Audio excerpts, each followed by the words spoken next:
Touba Médinatoul Ndiouroul agence immobilière bi ma doy ci lépp lu jëm ci wàllu terrassement ak viabilisation naka noonu wàllu construction ci lu jëm ci tabax ak lépp lu du terrassement Touba Médinatoul Ndiouroul moom moo ma ci doy. Touba Médinatoul Ndiouroul yamul ci loolu rek ndax lépp lu jëm ci wàllu njënd ak njaayu terrain dañ ci yëngu ba jeex tàkk ay ndaw yu am Pastef di doomi réew mi ñoo ko samp ci Sénégal ngir taxawu doomi réew mi bu weesoo agence immobilière bi ñu leen sampal Touba Médinatoul Ndiouroul day yëngu ci wàllu njënd ak njaayum oto yu gën a mag gën a bakkane gën a baax ci réew mi yépp am nañu ko oto boo mënti bëgg am nañu ko mën ngeen woote ci 33 878 65 77 wala ngeen woo ñu ci 77 737 17 62 wala itam mën ngeen ñu woo ci 77 557 36 41 wala ngeen doxantu ba ci sunu adresse bi di Touba Médinatoul Ndiouroul @gmail.com Touba Médinatoul Ndiouroul lépp lu di seen mbégte mooy sunu tawféex.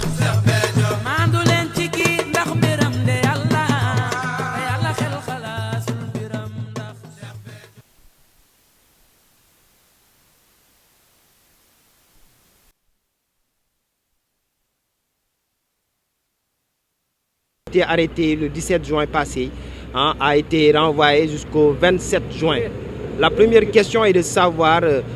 votre état d'esprit par rapport à la forme du dossier. Je voudrais d'abord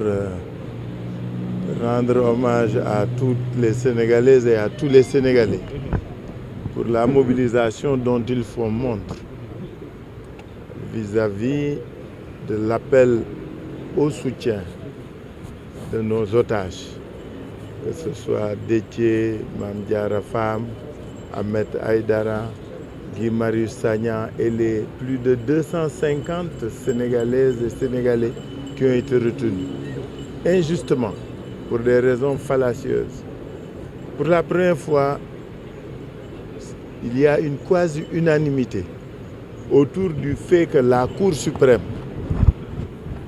en ne nous suivant pas, venait pour la dernière fois d'anéantir le peu de crédibilité qui restait à la justice sénégalaise. Parce que vous vous êtes rendu compte qu'en moins d'une semaine, le Conseil constitutionnel s'est dédié au niveau de décisions qu'il avait prises. Et là, c'est la Cour suprême qui vient vraiment pour une dernière fois de ne plus avoir la confiance des Sénégalais. C'est dommage que nos camarades aient été arrêtés pour ces raisons-là est inacceptable, inqualifiable et injustifiable. Il s'y ajoute ce qui se passe aujourd'hui. Le parquet et le gouvernement ont tout fait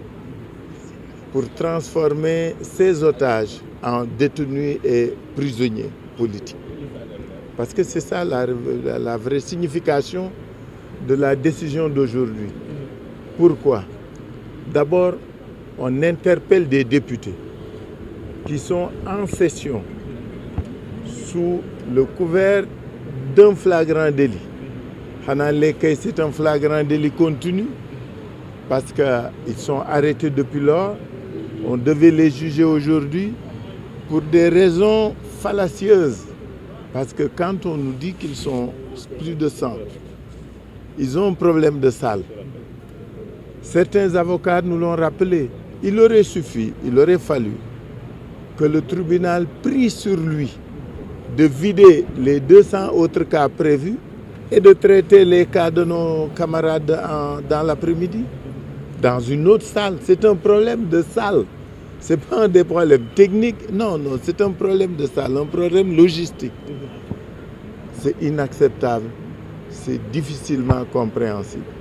Donc c'est pourquoi je parlais de détenus politiques en même temps d'être des otages. Mais cela conforte,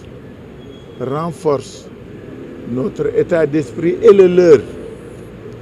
notre détermination à continuer le combat puisque nous allons le gagner, Inch'Allah, nous en sommes certains. Ma wax sénégalais rek ni li nga ma laaj sànq dafa nekk loo xam ni dafa betteetul parce que dernier rempart bi nga xam ni moom la justice du Sénégal doonoon dafa rot bi conseil constitutionnel defee la mu def Cour suprême def li mu def tey keroog gëmati leen wala wóolu leen day jafe lool parce que ñoom ñi nga xam ne ñoo waroon di ir di aar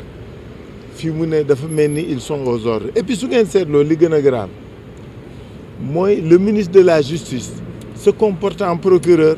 gis nga saa yu génnee wax rek xam leen dans quel sens le parquet et la justice vont aller da ngeen di jàpp loolu da ngeen ko dégloo di leen seet loolu saa yu problème amee c'est le ministre de la justice qui se prononce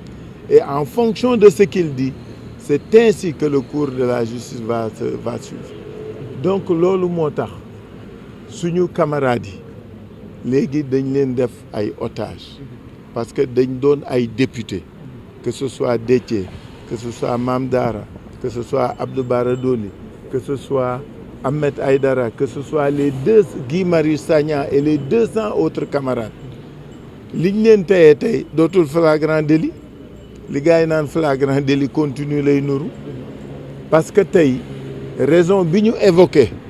pour reporter ko naan dañuy def séance spéciale ak dañuy wut salle xam nga dëgërul parce que soo fekkee problème mu salle dong la muy 200 cas flagrant délit ñëpp xam nañ ne lu gaaw la donc mënoon nañu def ñële ñi jiitu ñu def leen 100 yi ñi ci des ñu dem salle 4 boobu ñu wax salle 4 boobu mën nañ fa dem liggéey fa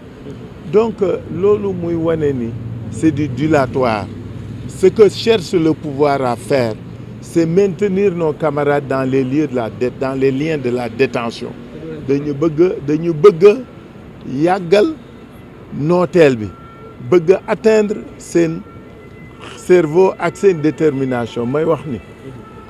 du wàññi dara ci seen Pastef ci seen njàmbaar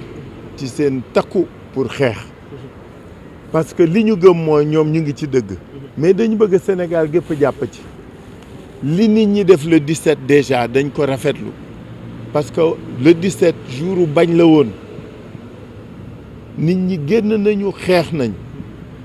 ñu waat leen le 29 incha allah je suis certain que daañu génn mais liy teew mooy suba le concert bi ñu woo gars yi tey ci guddi xam nga ñu ngi ci fête de la musique nañu defal concert gaa ñi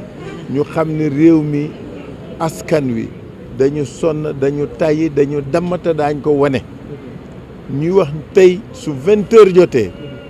ñii nañu nekk ci mbedd mi ak ci tali bi nañu klaxonné ñi ci kër yi nañu tëgg sabar ba mu xumb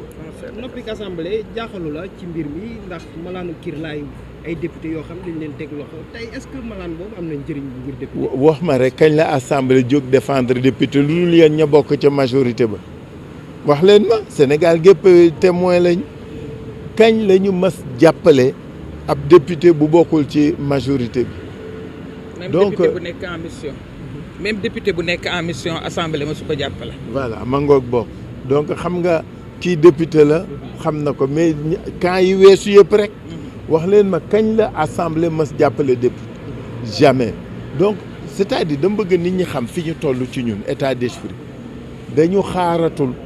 dañu yaakaaratul dara ci gaañi xam nga li ñu wóolu ànd ak askan wi xeex jàmmarloo parce que li ñu bëgg nag ñoo koy jox suñu bopp ak ci kàttanu yàlla loolu la ñu gëm léegi parce que fépp foo xam ni ci lépp loo xam ni ci noo xam ni waroon nañ ko wéeroo jàppoo yaakaar ni loolu war na mën jouer rôle ci état bi ak ci réew mi lépp narmeelu na léegi ñun dong ñoo fi des moo tax ñuy rappeler Sénégalais yi suñu détermination à continuer le combat jusqu'à la victoire ak ci kàttanu yàlla na nit ñi génn ngoon na nit ñi génn le 29 ñun ñu ngi woon ci Déthié tey ak Mame Diarra Fam ak xale yi suba àjjuma ñu ngi ak Ahmed Aïdara après mardi ñu ngi ak Ziguinchor ak Guy Marius Sagna c'est-à-dire dañ koy xeex ba mu mat sëkk te di ñaan askan wi ñu ñëw génn ci suñu gaañi nag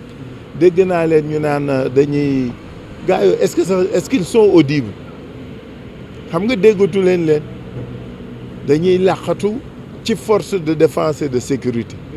force de défense et de sécurité rôlam mooy défendre askan wi ak réew mi kenn amul droit de braquer force de défense contre le peuple qu'ils sont censés défendre qu'elles sont censées défendre, excusez-moi. Donc am na loo xam ni kenn dootu ko seetaan kenn dootu ko nangu. Force de défense de sécurité nañu bàyyi di tirer ci kaw xale yi nañu bàyyi di dóor ci xale yi xoolal li aw université tey ci guddi démb ci guddi ay nervi lañ jël ñu dugg université di attaquer xale yi ma ne xale yi sax dañu baax gis nga nervi bu fii sa waajur bàyyi nga génn lu la dal moo ko res